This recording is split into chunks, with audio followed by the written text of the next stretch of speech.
مرحبا وأهلا وسهلا فيكم بفيديو جديد. اليوم راح نخطط لشهر ديسمبر. مش مصدقة إنه سنة 2024 خلصت. كانت سنة جدا طويلة صار فيها كتير أشياء، وأهمها إني قدرت أخيرا أصنع المفكرة الخاصة فيي. بعرفكم على مفكرة الفراولة اللي صنعتها لسنة 2025. فيها تخطيط جاهز ل 12 شهر، ورسمت كل ثيم موجود فيها. تقدروا تستعملوها في كتابة أهدافكم، تتبع العادات اليومية، وبتيجي من جوا مش ملونة عشان تزينوها بالطريقة اللي بتناسب شخصيتكم. تقدروا تحصلوا على مفكرة الفراولة عن طريق www.hamstergirl.com، والتوصيل متوفر لكل الدول العربية. بالنسبة لتخطيط شهر ديسمبر فحبيت أعمل ثيم هيك فيه أجواء شتوية، وهذا الثيم اللي أصلا أنتوا طلبتوه مني في الاقتراحات. أغلبكم طلب ثلج أو مطر وأجواء باردة، وأنا حبيت هاي الأجواء، فخطرت لي فكرة إني أعمل ثيم الشرشف المرقع. وكمان في واحدة اقترحت إن نعمل ثيم الفضاء، فحكيت ليش ما أجمع بين الفكرتين. رسمتها مستا وهي متغطية بالشرشف المرقع تاعها، وفوقيها في نجوم وهلال. وبعدين جبت القلم الكحلي ولونت السماء بهاي الطريقة بشكل دوائر. ما بعرف ليش بس هذا الشهر جاي عبالي أعمل ثيم كتير سهل بالرسم، وحسيت إنه هذا هو الثيم المناسب لهاي الأجواء. والتلوين بهاي الطريقة ذكرني كتير بلوحة ستاري نايت. حبيت كتير اللونين الأزرق والكحلي مع بعض، وحابة إنهم يكونوا هدول الألوان الرئيسية لهذا الشهر. لسبب ما صايرة ما أحب ألوان الباستل والبنفسجي، يمكن اكتفيت منهم من كتر ما عملت عليهم ثيمات في الماضي. كمان حاسة إني زهقت من الثيمات الكيوت كتير، يعني هذا الثيم بحسه هيك شوية لطيف بس مش كتير كيوت. هون الفقرة المفضلة إلي، وهي إني ألون جوا الشرشف. جوا كل مربع بتقدروا ترسموا يا أشكال بسيطة، يا إما إنكم تعملوا خطوط مربعات وألوان، حتى لو كانت مش متناسقة راح تطلع حلوة، وراح تعطي شعور إنه هذا الشرشف عفوي أو مصنوع بدون كتير تفكير. وهذا اللي بحتاجه هاي الفترة، مش قادرة أفكر بأي إشي. حرفيا عندي مليون شغلة أعملها، عندي تغليف طلبات وتصوير ريلز ورد على الرسائل، فكنت عارفة إني بحاجة لثيم بسيط هذا الشهر. تحت الرسمة كتبت ديسمبر بلونين أزرق ولون أصفر، وهيك صارت الكفر بيج جاهزة. في الصفحة المقابلة رح نسوي الرزنامة الشهرية، وهذا الشهر حبيت أعمل الألوان على الرزنامة باللون الأزرق، بس بالويك إند تكون باللون الأصفر.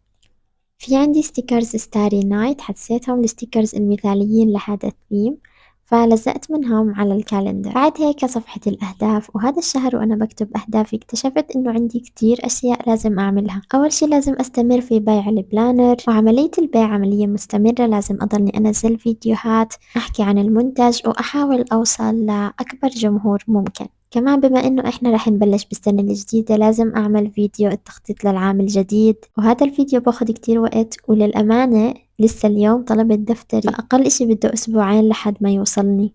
كمان لازم أجهز تخطيط شهر يناير من السنة 2025، وأعمل جولة في جورنال 2024، وممكن كمان أصور فيديو للتخطيط لسنة 2025 باستعمال مفكرة الفراولة. حرفيا عندي مليون شغلة لازم أعملها، أغلبها فيديوهات لازم أصورها، وكلها فيديوهات بتاخد وقت كتير.